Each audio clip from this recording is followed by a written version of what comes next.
Bien, buenas tardes chicos, volvemos a la tercera y última sesión de retroalimentación y vista de algunos contratos del día de hoy, eh, sobre los cuales, reitero, se va a basar el examen del segundo parcial, por lo que les vuelvo a sugerir y reiterar que eh, vean estos videos en plataforma Moodle, que inmediatamente lo voy a subir, ya, inmediatamente una vez concluido lo voy a subir para que puedan tener acceso perfectamente a cada uno de los videos. En ese sentido, voy a volver a compartir con ustedes el material respectivo que tiene que ver con los contratitos que estamos viendo. Ahí está. ¿Quién no ha escuchado en su vida diaria, personal, familiar, social,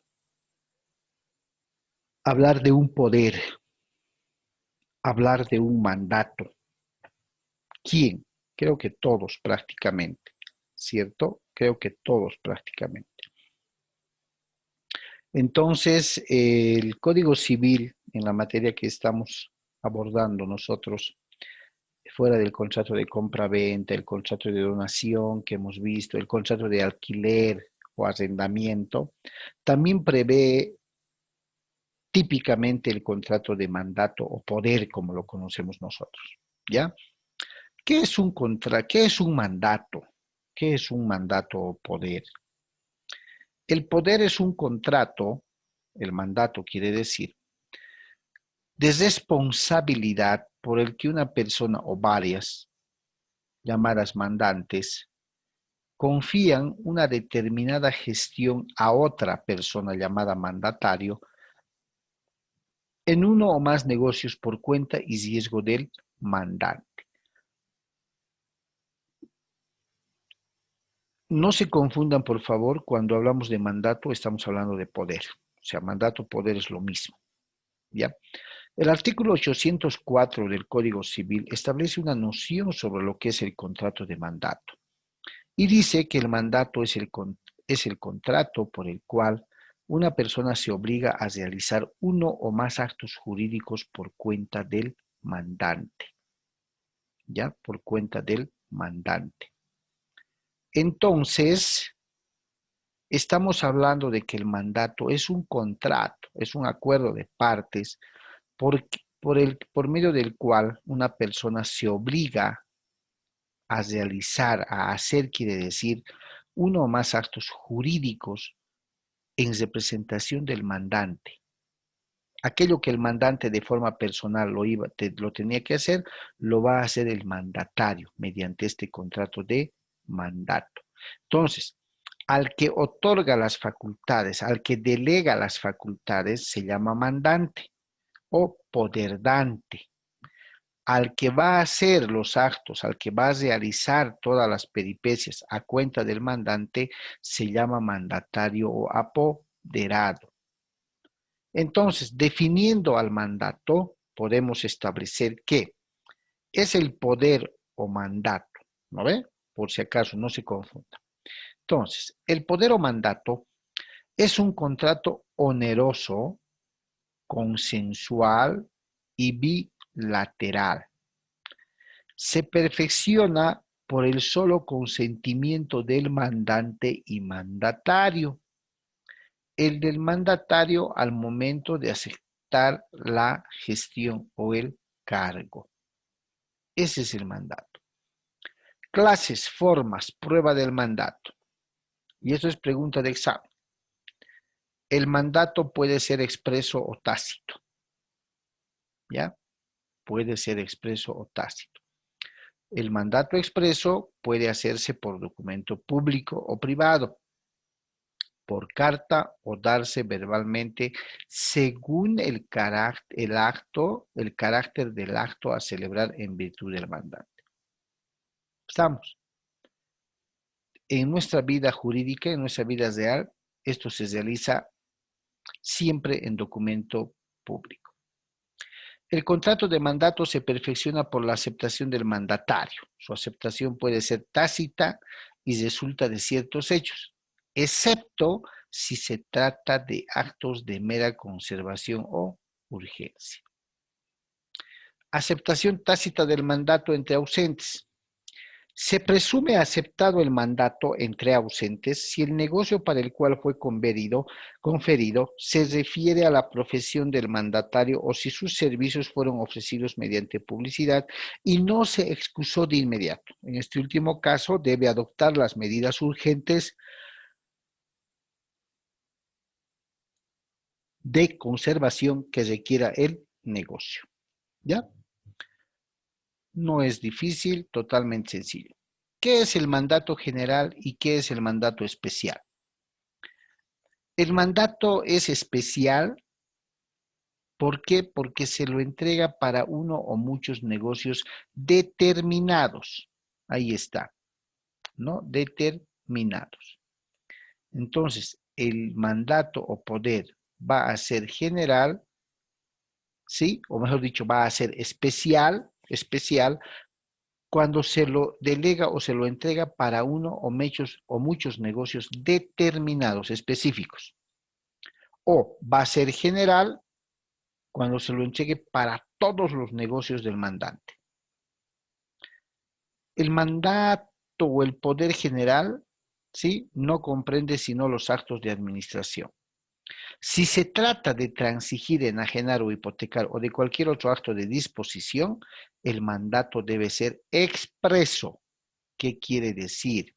Si yo, mandante, le voy a delegar a un apoderado que me lo vende un auto, me lo hipoteque, me lo dé en garantía, tengo que entregarle un poder expreso donde le diga, le faculto para entregar en hipoteca, para entregar en garantía, para vender al mejor postor, recibir dineros, no recibir dineros.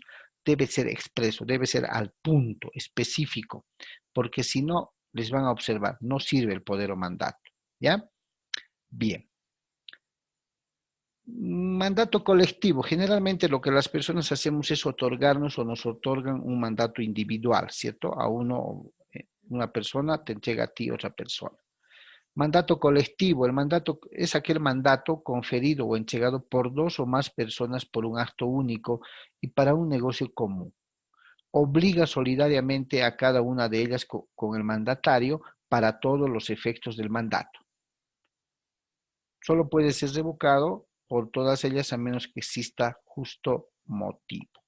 ¿Ya? A ver, va a ser colectivo cuando lo entregue más de una persona. A eso se refiere. Y las personas que lo entregan a este poder o mandato colectivo se obligan solidariamente con el mandatario para los efectos jurídicos que puedan resultar los actos que por estos va a realizar. Mandato sin representación. ¿Qué es el mandato sin representación? A ver, cuando el mandatario, que es el apoderado, en el ejercicio del cargo obra en su propio nombre, se obliga directamente con quien contrató como si fuera un asunto personal suyo. No obliga al mandante respecto a terceros. Esto quiere decir que cuando el mandante le entrega facultades, le delega facultades al apoderado, no debemos olvidar que las responsabilidades de lo que vaya a ocurrir con referencia a los actos delegados, los va a sufrir él que da el poder, el titular, no así el apoderado. Porque el apoderado, al actuar en representación del titular, está haciendo o realizando cosas como si lo estuviera haciendo el verdadero titular. No lo está haciendo por cuenta propia. Sin embargo, si el mandatario, al ejercer el cargo o el rol de apoderado, realiza algún acto en su propio nombre, es decir, ya no como apoderado, sino que se sale del marco de las facultades y realiza algún acto en su propio nombre, entonces él es el responsable. Él es el responsable de lo que pueda ocurrir con ese contrato o ese acto jurídico. ¿Ya? Sin embargo, dependiendo de las circunstancias que pudieran existir o pudieran pasar, puede el poder dante, el que da el poder, subrogarse en los derechos y acciones resultantes de los actos del mandatario. Pues puede asumirlos como propios, ¿ya? O en su caso, pues recibe sanciones por la responsabilidad que debe enfrentar por aquello que hizo y que no se le mandó a hacer. ¿Cuáles son las obligaciones del que da un mandato o poder?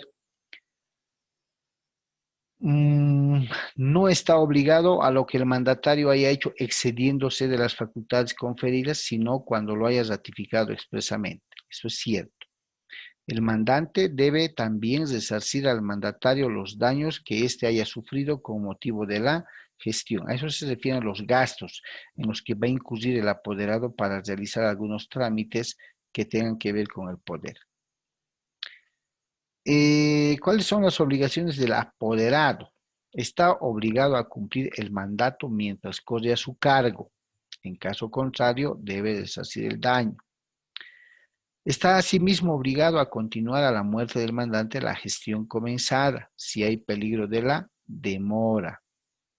Si el mandatario está obligado, mejor dicho, el mandatario también está obligado, estamos hablando del apoderado, chicos, el apoderado está obligado a ejercer el mandato con la diligencia de un buen padre de familia, es decir, con la responsabilidad íntegra. El apoderado debe realizar todos los actos que se le ha facultado, que se le ha delegado, con la mayor responsabilidad. A eso se refiere. Si el mandato es gratuito, la responsabilidad por la culpa en que incurra será apreciada con menos rigor. Hay contratos de mandato onerosos y contratos de mandato gratuitos, dependiendo de las circunstancias y de los hechos o actos que debe realizar cada mandatario, cada apoderado. Ahora, ¿se puede cambiar o sustituir al mandatario? ¿Sí?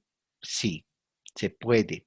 Por eso se dice que el mandatario puede designar un sustituto si la naturaleza del mandato lo permite o si no le está prohibido. Así, puede designar un sustituto. Ojo, que también es responsable de la gestión del sustituto. ¿Cuándo? Cuando no ha recibido la facultad de sustituir a otro, cuando esta facultad se le ha conferido sin consignación de persona y el que la ha elegido es notoriamente inepta, o en todos casos el mandante puede también proceder directamente con el sustituto. Pero ¿cómo puede dejarse sin efecto este mandato o poder? ¿Cómo puede morir este mandato o poder si vale el término? Tenemos que conocer que el poder o mandato se extingue cuando, por vencimiento del término o por cumplimiento de todas las acciones delegadas en el mandato. Dos, por revocación del mandante. El mandante puede ir al notario donde le dio el poder y decir, quiero revocar ese poder. Por renuncia o desistimiento del apoderado o mandatario, ¿no? Puede ser y decirle, ya he encontrado mi trabajo, no quiero perjudicarlo, por tanto voy a renunciar al poder o mandato que usted me ha entregado. Entonces puede hacerlo. Y finalmente, por muerte, es lógico, o interdicción del mandante o del mandatario, que uno o el otro se vuelva loquito o los dos, ¿no ve? A menos que lo contrario resulte de la naturaleza del asunto. El mandato otorgado por interés común no se extingue por muerte o incapacidad sobreviniente del mandante. Estas son las causales de extinción del mandato. Por favor, les pido encarecidamente lo puedan tomar muy en cuenta. ¿Ya? Muy en cuenta. Bien, a ver, ¿cómo se revoca el mandato? Revocabilidad del mandato. El mandante puedes revocar el mandato en cualquier momento y obligar al mandatario a la devolución de los documentos que conciernen el encargo. Claro que puede. En el mandato oneroso resarcirá al mandatario el daño causado si los revoca antes del término que se hubiese fijado o antes de la conclusión del negocio para el que se otorgó o siendo de duración indeterminada si no ha dado un prudencial aviso, excepto en ambos casos medie justo motivo. En la vida real no se da mucho el segundo párrafo. El primero sí. Yo he perdido la confianza en mi apoderado porque me han contado algo por ahí. No duermo tranquilo por las cosas que debería de hacer y que veo que no está haciendo. Por tanto, tomo la decisión de revocar el mandato, ¿cierto? Doy el preaviso de ley de que voy a proceder a revocar y se hace con las formalidades que establece la norma. A ver, ¿cuándo un mandato o poder es irrevocable? Uno, si se estipula la irrevocabilidad para un negocio especial o por tiempo limitado. O sea, tiene que estar en el poder la palabra irrevocable. Dos, si es otorgado en interés común del mandante y mandatario o de un tercero. Ya, perfecto. Si es entregado a más de uno. Puede revocarse en ambos casos mediante mediando justo motivo o por acuerdo de partes, salvando lo que se haya establecido en el convenio. Claro, si el apoderado ya no quiere cumplir el rol de apoderado, lo único que hago es conversar con él y fijamos un día para cesar, dejar sin efecto, ¿no? Y de esa manera vuelvo a mi lugar de origen, a mi domicilio y no pasa nada, ¿ya? En materia comercial también, lógicamente, existen poderes y por eso dice el mandato comercial es aquel por el cual una persona se obliga a celebrar o ejecutar uno o varios actos de comercio por cuenta de otra persona denominada mandante. ¿Se dan cuenta? Lo mismo, ¿cierto? Es lo mismo. Bien, y finalmente, teníamos que ver en esta clase de retroalimentación el contrato de sociedad civil. A ver, ustedes han visto o están viendo seguramente el contrato en materia comercial, los contratos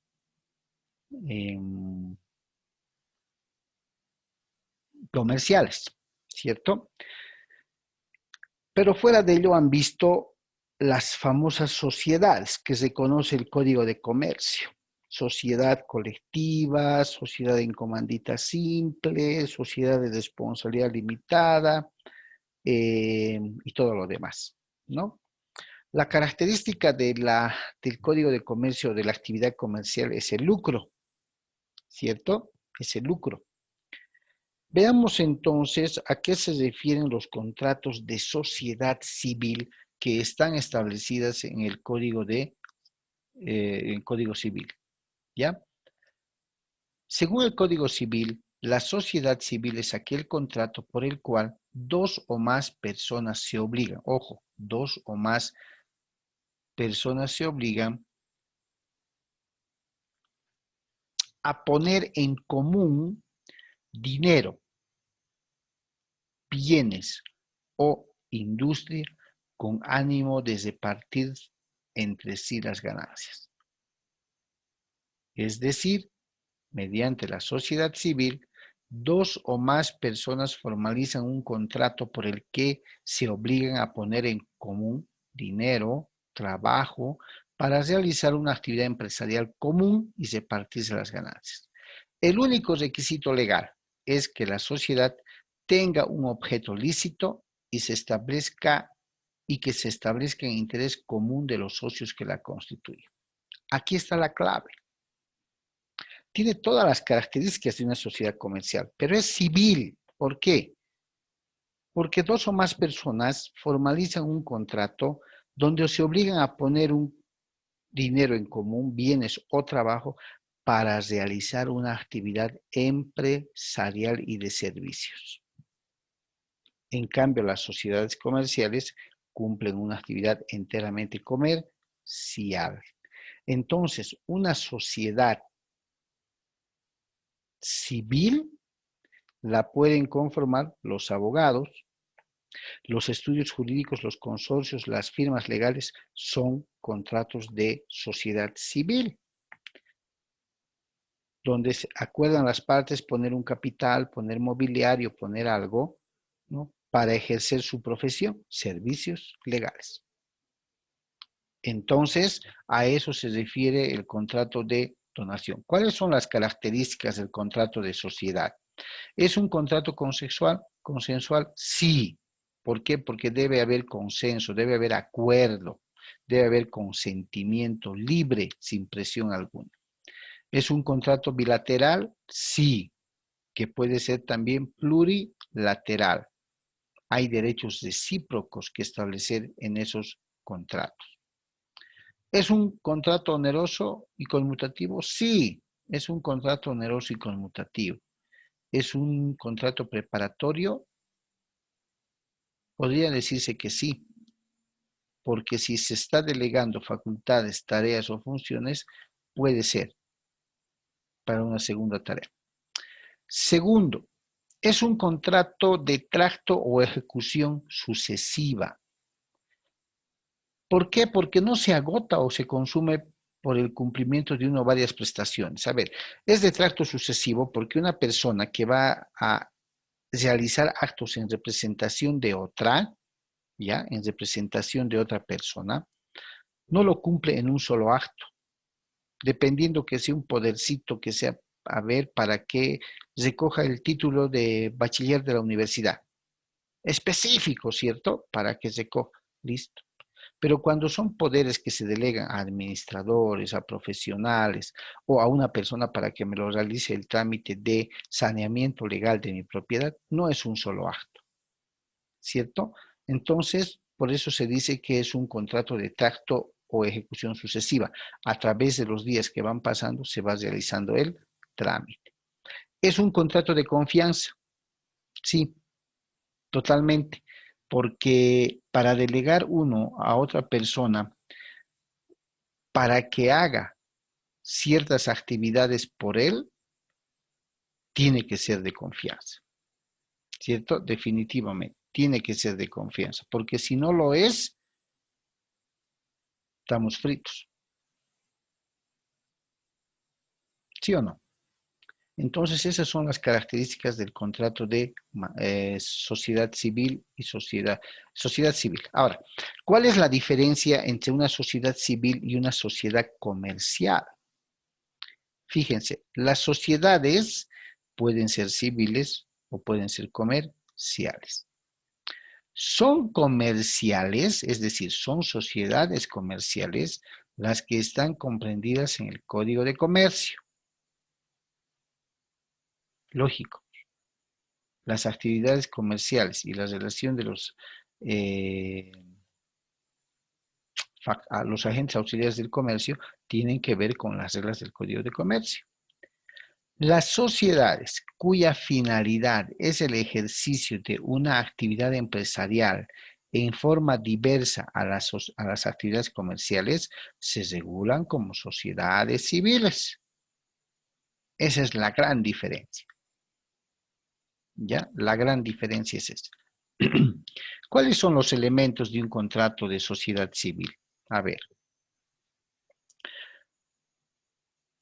Está hablando acá del documento de constitución de una sociedad civil. La denominación o razón social, el nombre de sus socios activos y responsables.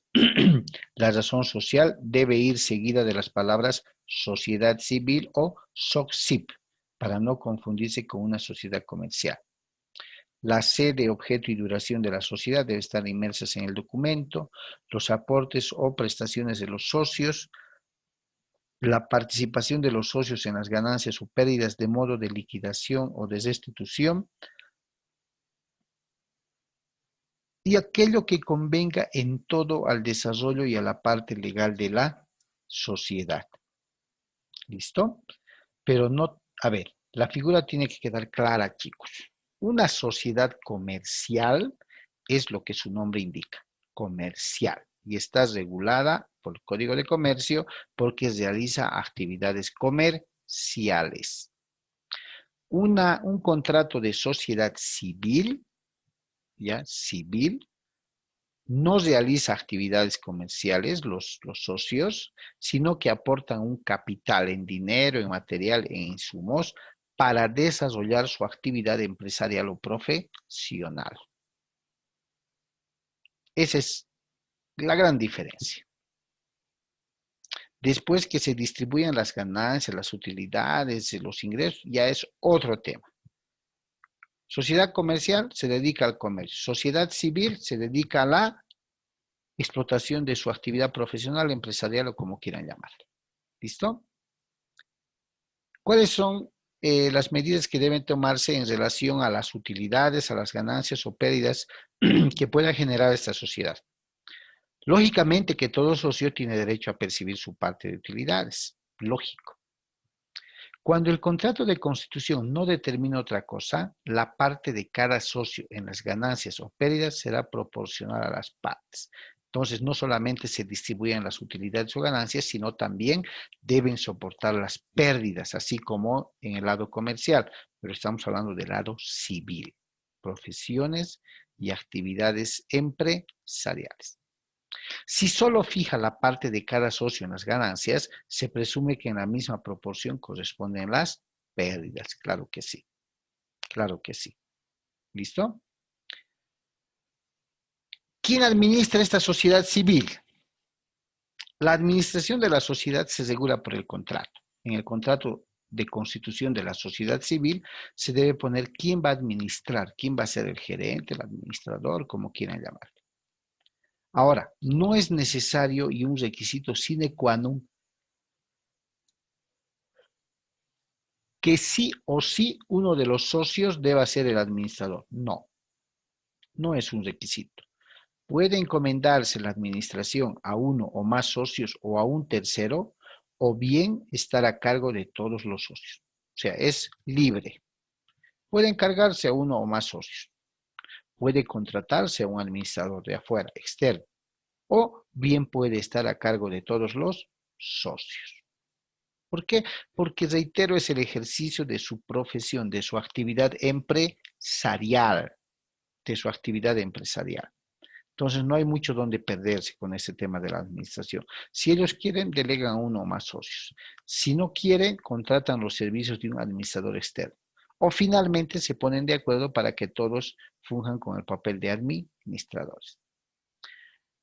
A ver, ¿qué es un socio industrial? Interesante. ¿Qué es un socio industrial? El socio industrial solamente participa en las ganancias, ojo, salvo pacto diverso. La parte del socio industrial en las ganancias será igual a la del otro u otros socios, si son iguales los capitales de estos. Si son desiguales, su parte será equivalente al valor promedio de los demás, aporte, salvo pacto diverso. Si la industria o trabajo fuese de más importancia que el capital aportado y no existiesen convenios particulares, el juez resolverá lo conveniente.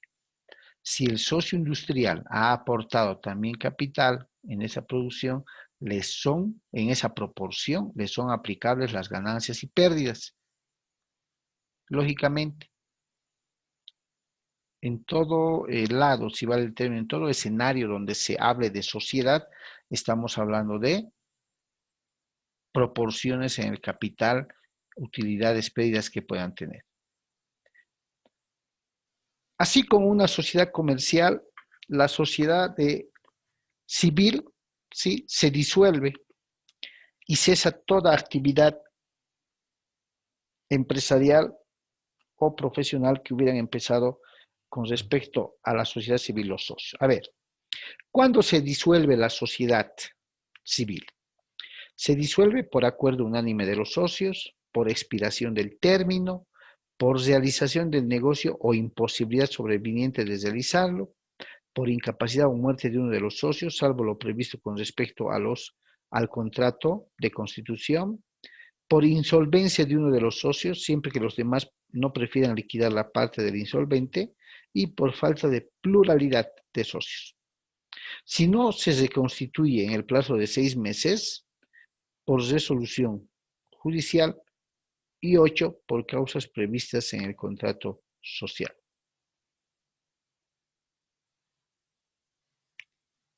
Así se disuelve y cesa la actividad profesional o empresarial de una sociedad civil. Y lógicamente no podemos olvidar de que cuando hablemos de disolución también hablamos de liquidación, ¿no? Y establece, a falta de estipulación en el contrato social o de disposiciones expresas en este capítulo, se aplicarán para la liquidación de la sociedad una vez disuelta las reglas relativas a la división de bienes comunes y en su defecto las de liquidación de sociedades comerciales cuando les sean aplicables. En caso de proceder a la liquidación, es decir, enterrar totalmente la empresa, tendré que tomar la decisión de liquidar, ¿no? Y no es una empresa comercial, ojo, no es una institución comercial, es una sociedad civil en la que se realizan actividades en base a su profesión de los socios. Les digo ya, hay consorcio de abogados, firmas legales, con varios colegas abogados, entonces ellos realizan la actividad de su profesión, de su actividad. No están realizando comercio, de esa actividad empresarial que tiene que ver con el desarrollo de su profesión. ¿Listo? Bien, bien planificado, bien programado. Esos son los temitas que se van a añadir al examen. Inmediatamente de terminar esta grabación voy a proceder con subir los videos, chicos, y por favor, les voy a mandar al grupo, repasen, lean el código, vean las diapositivas, todo está en plataforma Moodle, y el día de mañana es el examen que va a estar abierto en el horario eh, que es normal. ¿Ok?